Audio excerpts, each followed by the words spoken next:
Hi there, I'm Heather with WTI. Did your eye go straight to the golden curtain rod up here?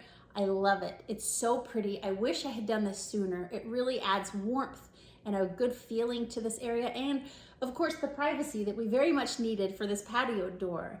It comes with these gorgeous ends. I put these up so fast I didn't even take a picture before they were installed. So here I'll show you how easily they went up.